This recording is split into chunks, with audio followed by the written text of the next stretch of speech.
Magandang buhay mga kumare kong tunay, mga atiwels. Kamusta kayo diyan? At kami ay kumakain, sabay kami dini kumakain. Ayan, ang dambuhala lumabas na. Yan naman yung sa akin, kabsalaham. At saka may salata. Dapat sa tanghalian namin yan. Kaso lang, ang sabi ni amo kong babae, huwag daw ako magluto at sila day matutulog. Di ako'y nagpapahinga din. Aba, pagka alas 4 ako'y kinatok at ako'y magluto na daw. Sabi ko, ito na bagang sinasabi ko.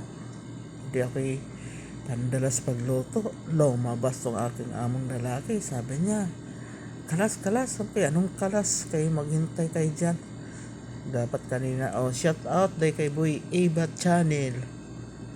Aba, buhay pa pala ito si Boy Ebat Channel.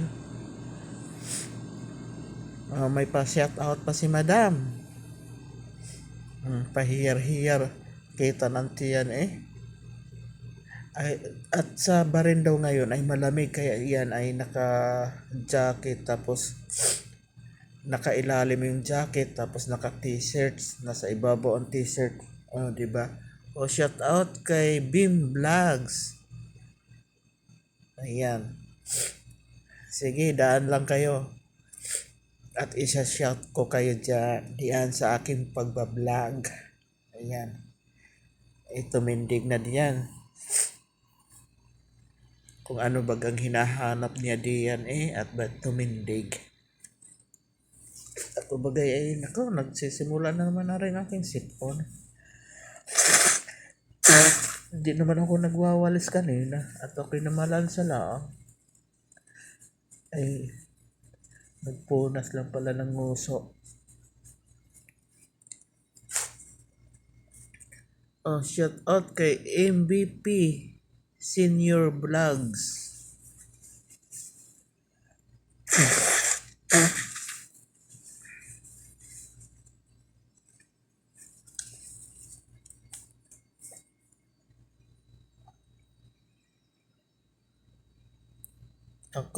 Ang haba pa pala nito. Nasa 2.36 pala ang minutes ako at ay 13 minutes. Ay naku po, Diyos ko po, Rode.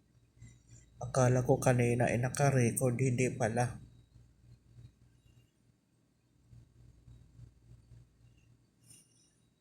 Ganyan lang ang aming banding. Barin to Saudi, video call. Di nakakawala ng homesick, diba?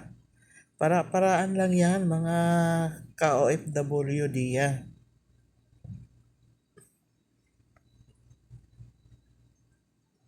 At saka ang kinukwento ang aming topic diyan ay ang paggagawa ng sambusa. Ang dami nang ginagawa niyang sambusa. Dito naman sa amin, dito sa Saudi, sa Shigik, atwal. Kami lang naman 4 Hindi naman katulad sa Bahrain o sa Qatar na pag madaming niluluto at namimigay sa kapitbahay. Ayan na, kumuha na siya ng saging. Yan daw yung saging daw niya ay made in Philippines. Pero dito sa Saudi, wala akong nakitang made in Philippines, lalo na dito sa lugar namin ng aking mga amo. Naku po, ito ay bundok na. Hindi naman bundok patag, pero malayo sa syudad. Nung 2013 nga, naku po, sabi ko, paano ba kung ako'y lalayas din wala man lang ako nakitang dumaan na taxi kay naman na. Wala. Ngayon, parang masaya-saya na dahil pag dumungaw ka sa bintana din marami ng kapitbahay, yun lang. Hindi mo sila makikita kung may katulong bagang Pilipino o Pilipina. Kasagari dito ang katulong mga itim, nagpa-part-time.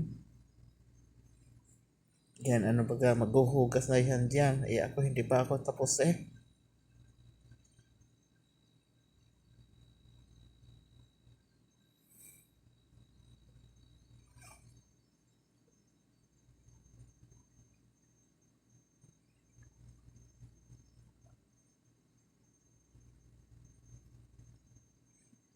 Hmm. Maghuhugas na siya.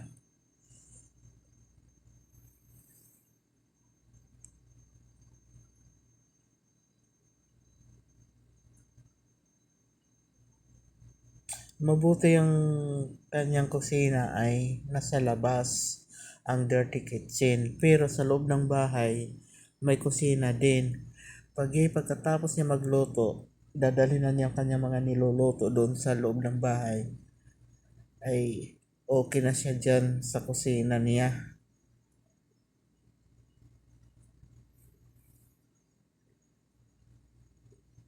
Maganda yung bahay nila eh. Yung sa amo ko daw dati eh. Nag-okay-okay na din, maganda na din. Kaso lang, yung naging katulong ay kahit anong nagre-request ako hindi siya nag-reply. Bakit ganun ang mga Pilipina, no?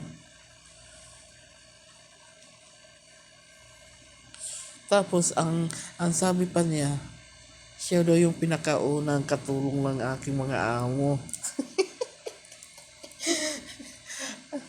Sabi ko, paano siya nagiging una? Samantala, kami, bagong lipat kami dyan. Sinungaling din yung Pilipina na yun.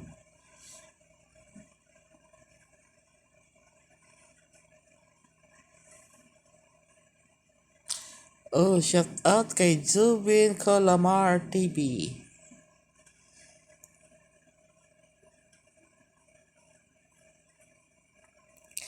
Ay, nandito na tayo sa 7:02.9.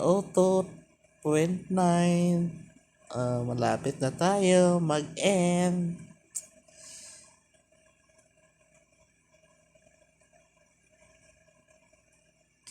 Shout out kay Buhay Hong Kong Vlog. Shout out dyan.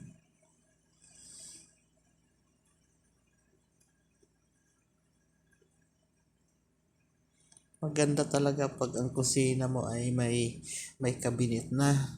Pangarap ko din yan magkakabinet dun sa aking kusina kahit hindi man kagandahang bahay basta nabubuo ko na.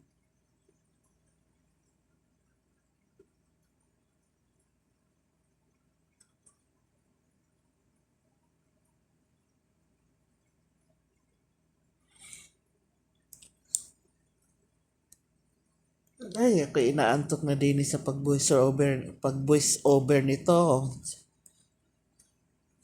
Bakit yung iba kaganda-ganda pag nag-voice over ay tuloy-tuloy kung kailan matapos yung kanilang video hindi na hinto. Sanay na sa kanilang mga sasabihin. Sige lang, utay-utay lang gabaga.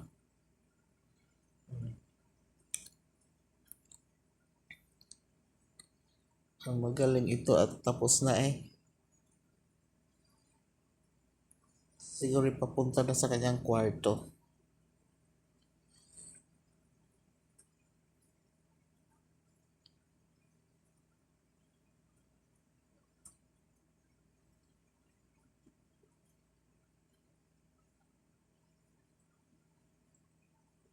Hindi naman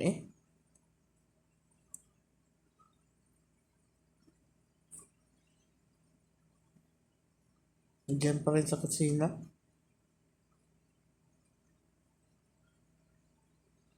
Lagi nang ilililis ang kanyang damit.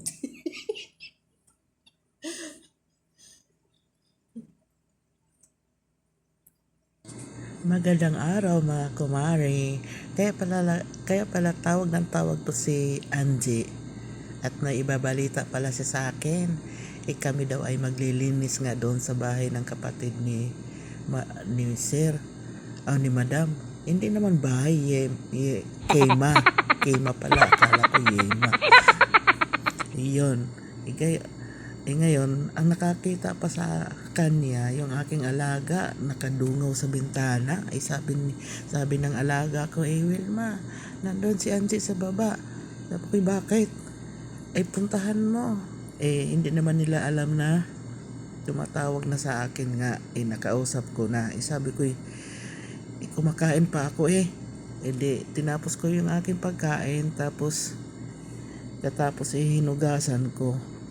Sabi ko, ano yun, kung maglinis tayo doon, ano yun, may bayad. Ako'y ayaw na, pag walang bayad, palagi na lang higayaan. Sabi naman niya, may bayad dito. Sabi ni Payat, may bayad daw. Sabi ko, sige, ayusin mo lang at baka tayo ma-scam na naman. Sabi na hindi dahil tinatanong daw niya. Pag walang bayad, ayaw ko. Galing pa to sa school, naglinis at hindi na umuwi doon sa kanila. Sabi ko, alam ba ng mga amo mo? Oo, doon nga ho nagpapaalam sa aking amo, sabing ganun. Sabi ko, siya, tatanungin ko din sa aking amo, ano nga naman ako'y basta-basta sumama. Sabi ko lang ganun, ako na may amo. Nagpaalam kaya sila sa amo ko. Sabi ko ganyan, tanungin mo. Sabi ko, tanungin ko nga.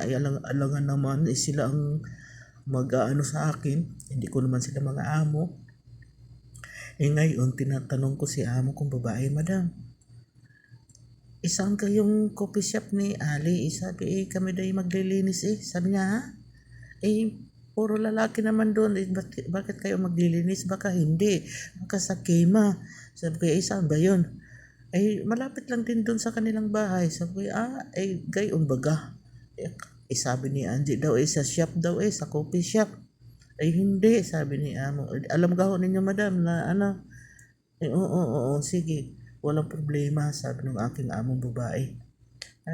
Ako ay tapos ko'y maghugas ng aking kinainan. Ako ay hinanda ko na yung basurahan at ako'y magtatapon din ng basura. Sabay-sabay na sa pagbaba. Ayan.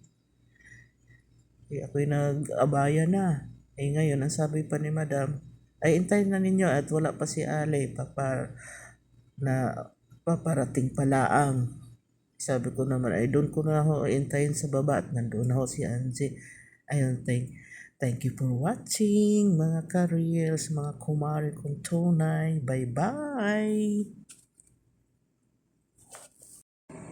Ayun guys, naisingit ko yung kwentuhan namin ni Angie at habang kami nagka-tawagan ni My Love Evelyn, panay tawag. Sabi ko, hindi kaya alam nito na may call another? Hindi pinapatay kung hindi Salamat sa panonood.